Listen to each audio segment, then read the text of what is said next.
start. Welcome everyone. Thank you for joining this talk. I think here is better. So to get started, my name is Julian. I'm from Argentina. I've been working with Patricio on the project I'm gonna present today. I'm a research engineer in Rootstock Labs. Right now, I'm the research and tech strategy team. So let's get started. OK, so why we did this project? So as you know, today when a user sends a transaction, he needs to expect, at least in Rootstock, 30 seconds to know that his transaction is already in the chain. OK, so this time is good if we compare it with Bitcoin, that takes like 10 minutes. But we can make it better if we compare it with the traditional payment processors or another chains that they are like almost instantaneous. So, OK, and that's why we came up with Faster. It's a new protocol to, as I said, reduce the transaction confirmation. OK, at first, let's introduce Rootstock. Rootstock is a Bitcoin sidechain, a merge-mined Bitcoin sidechain, which mainnet was been up since 2018. And we use Bitcoin as our currency. We trust in Bitcoin, so we don't have our own cryptocurrency. We use Bitcoin. And the difference is that when the Bitcoin is on our chain, to differentiate with the Bitcoin in the Bitcoin network, we call it Smart Bitcoin. Also, we have the RVM, the Rootstock virtual machine. This is an EVM-compatible virtual machine that allows us to bring all the DeFi world and the NFT world into Bitcoin. OK, so regarding the consensus in Rootstock, these are three key players that are part of our consensus. The first one is Nakamoto consensus, well-known, Ghost, and Decor+. So for the Nakamoto consensus, we have the proof-of-work consensus protocol that everybody knows, of course. And regarding the rules to break the tie when there are two forks competing to be the main chain, in the Nakamoto consensus, they used longest chain. It means that the chain with more blocks will be the main chain. But it changed with Ghost, because with Ghost, that it's a newer consensus protocol, it adds the rule that the chain who is going to be the main chain considers the ankles, or the stale blocks, the blocks that are not part of the main chain. And Decor+, the current consensus protocol in Rootstock, adds some features that make this four-choice rule, this consensus protocol, more efficient without implying more execution time. OK, so which are the contact points with Bitcoin? I say that we are a sidechain of Bitcoins. So the first one is the PowPeg. The PowPeg is a two-way mechanism that permits to transfer the Bitcoins to the Rootstock network and vice versa, to convert the smart Bitcoin to Bitcoin. This is possible thanks to two key features, the bridge and the federation. That the federation doesn't have much control in what they sign. Actually, they don't have control. So it's a really decentralized bridge. And another key player is the merge mining. OK, so let's talk about merge mining more in depth. So merge mining is a mechanism that leverages the Bitcoin mining hashing power to use it also in different chains without implying more work for those miners. And of course, that brings to those miners more rewards. So it's a really good property. So why we can use that in Rootstock? So Rootstock has the same mining algorithm than in Bitcoin. Basically, we hash block headers, and we try that the hash resultant should be lower than a target. If the hash is lower than a target, so the proof of work is valid. Another property is that the lower the difficulty, the easier to find a correct hash. And of course, if we will have different hashing function, this is going to be impossible. So yeah, we share the same hashing function, that is SHA-256. So this makes possible to merge mine Rootstock with Bitcoin. OK, some more properties. The first one, finding a valid proof of work in Bitcoin is way easier than in Rootstock is way easier than in Bitcoin. This translates to the block production rate. While in Bitcoin is 10 minutes, in Rootstock is 30 seconds. And of course, all solutions, proof of work solutions in Bitcoin, are always valid in Rootstock. And this is the mechanism. So what the miner does is they include in the Bitcoin block the last Rootstock. They build the Rootstock block, and they include it in the Bitcoin block they are going to mine. So they hash that, they apply the proof of work function, and here there are three possibilities. The first one, they find a hash that is lower than the target in Rootstock. So what they do is they include the Bitcoin block inside the Rootstock block, and they send the Rootstock block to the Rootstock network. The second option is that it's valid for Bitcoin, the hash, so they will earn the rewards. Something that I forgot to mention, when they mine for Rootstock, they are earning more rewards in Rootstock. So if the solution is valid for Bitcoin, they can send that block to Bitcoin and also to Rootstock, because I said the solutions valid for Bitcoin are always valid from Rootstock. And finally, if it's not valid for any chain, they will keep iterating hashes. Nowadays, the Bitcoin hash rate that is in Rootstock is almost the 50%, so that makes Rootstock a really secure chain. It is really secured by the Bitcoin network. OK. So we are getting closer to the merge mining bottlenecks, but at first we need to understand how it works in reality. So the miners, there exists solo mining, but most of them join together to join the hashing powers in what is called a mining pool. And the mining pool looks like this. There is a pool server that sends the last block to the miners that we call workers inside or through a mining pool network. The miners will start hashing those blocks and will send each hash to the pool server that will check if it's valid for one of the networks. So yeah, at first the pool server builds the block, sends to the workers, they mine, and sends the hashes to the pool server that checks if it's valid for Bitcoin or Rootstock.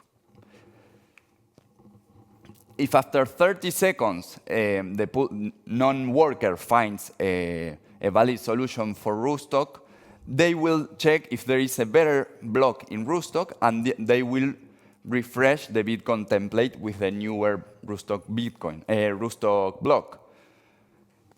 But why every 30 seconds? So this number is not arbitrary. This number, we find that if we ask the miners to refresh their template every less than 30 seconds, they can lose some of the rewards from the Bitcoin mining. And this also makes that we can get transaction confirmation in less than 30 seconds. So this is a limitation. So how can we get around this? The first solution asks the miners to reduce the Bitcoin template, even though they can lose some of the Bitcoin rewards, and to reduce the block difficulty so they can find blocks faster than 30 seconds. And they can confirm transactions in less than 30 seconds. And the second solution is faster. Faster stands for fast and secure transaction epoch-based resolution, and is the protocol we've been working in the research team the last year. And this is the juicy part of the talk. OK, so what we did is to include proof-of-stake blocks within or in between the proof-of-work blocks that we have right now. This post block allows us to reduce the confirmation of the transactions in 5 seconds. We have more flexibility with the proof-of-stake blocks. So for the proof-of-stake part, we are really based on LMD Ghost. That is the 4-choice rule that is used in Ethereum.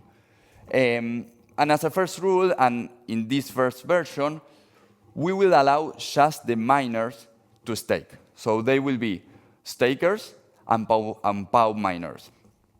And by staking, they become part of a committee, that is the group of validators. The role of the validator is to, as I said, validate the post blocks, and if valid, vote on them. So let's see how this works. OK, so every time a POW block shows up, among the committee, one validator is selected as the leader, and an epoch starts. This leader is the one who proposed the post blocks every 5 seconds. We call those post blocks microblocks. Unlike what is now in Rootstock, the POW blocks won't contain transactions, but the microblocks will. So the leader proposes a microblock, the committee will execute the transaction, and if it's valid, will vote on what they consider the best block. Okay. In the next lot, what the leader will do is to include those votes in the new proposed microblocks. And that's how the chain in between the POW blocks will work. But what we do with the POW blocks? So we say that there is a supermajority when a block receives more than 2/3 of the validator votes. And we also say that the microblock is confirmed when it receives those votes. So the POW block will include the last confirmed microblock into it, and we'll start mining with the last microblock confirmed. So we are adding proof of work into the microblock chain. And that's why we call it will work like a checkpoint. So that's why we call these blocks checkpoint blocks. And this is how it looks at the end. So we have the checkpoint block with the hash of the last confirmed microblock. Okay? And it will start a new epoch, and this round starts over again with a new leader and a new committee. OK, so we are reaching the end of the talk. Let's say some conclusions. At first, we got to reduce the transaction confirmation time doing this to 5 seconds. Of course, it's not perfect. This protocol adds a lot of complexity to what we have in Rootstock. Right now, merge mining is pretty straightforward and simple, and by adding this, we are adding some more complexity, but it has a lot of benefits. For instance, having transaction confirmed in less than 30 seconds, in 5 seconds. And if we have more than 2/3 of validator honest, we can guarantee a partial finality of the transactions. And merge mining remains unmodified. If a miner doesn't want to stake, he can still merge mine the POW blocks and earn some rewards. And of course, proof of work keeps giving the last finality and the stronger finality to the protocol. And some ending words.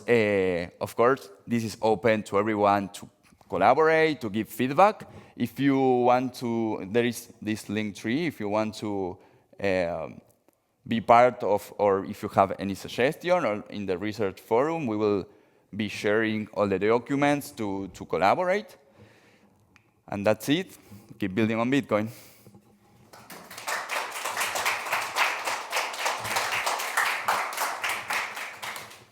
Any question, any comment? What's the impact on the tokenomics? Yeah, well, we are working on the part of the incentives and rewards, but like in this first version, we say that by having more transactions, we will have more rewards to split into the miners. So more or less, it remains the same as it is right now, so, but with more fees. Part of the proof of work reward to the proof of stake, right? Yeah, yeah, yeah, yeah. How do you choose the next validator in the No, no. Like so far, it's like the committee is always the same, and there is a random function that selects a leader from the committee. Is it random? Yeah, yeah. It's pretty similar to what it has Ethereum right now. They use Randao. Our mechanism is simpler so far, but the idea is like using the proof of work hash as a seed for the random function. How are you thinking about slashing validators? Well, yeah, we thought about that. There is, like, so far there are two equivocations, like voting in the same slot for many microblocks. That's for the validators. And for the leader, if he proposes two microblocks with in the slot or in different slot with the same parent, it is slashed also. The idea is to, once the validator or the leader is slashed, it has to wait for some epochs until he can stake again and be part of the committee. And then, like, if you want, how large do you think the committee size could be? Well, right now I think it's gonna be like 10 miners, more or less. But yeah, so for this version, we are not opening to everyone to have a more controllable environment. And we will test if this works. And our idea in the future is maybe to open it to everyone, the staking. So the idea is not to be more decentralized than proof of work, but to be faster blocks. Yeah, yeah. And you? One more question. Yeah, of course. Sorry, if the committee's fixed and it has 10 validators, if the committee like doesn't include a specific transaction into the microblocks, can a user bypass the committee, or are they always relying on committee members? No, no, they rely on committee members, yeah. For every group, you need 2 over 3 voters, right? I mean, to a microblock to be confirmed, we expect more than 2/3 of microblocks. But yeah, if we don't reach that number, that means that it's going to be impossible to have confirmed microblocks, so maybe we need to, again, fall back to merge mining, to plain merge mining. I remember we discussed when we were in section Mm-hmm. to use the proof of work blocks to force include transactions that would be queued on microblocks to prevent Yeah, okay. miners being excluded from being censored. Are you still considering that, like proof of work blocks having a Transactions. Well, probably for the, yeah, I mean, for this version, no, but I mean, to implement this, we will need to see if the transactions to the bridge transactions, maybe they need to be included in the proof of work blocks and not in the proof of stake blocks. Yeah, there are some, yeah, yeah. Another question, I see there's a kind of very tricky part because proof of work favors liveness over safety, and proof of stake favors safety over liveness. If you combine them together, probably there will be like some points that you have to kind of trade off. You have to favor proof of work or Yeah, I mean, we favor proof of work. At the end, who controls the network is proof of work. But as it works, they are always confirming because the proof of work includes the last confirm, but the leaders, the seed of the proof of work that chooses the leader is from a really old epoch. So if there is a reorg, it is already solved. I don't know if I've been clear.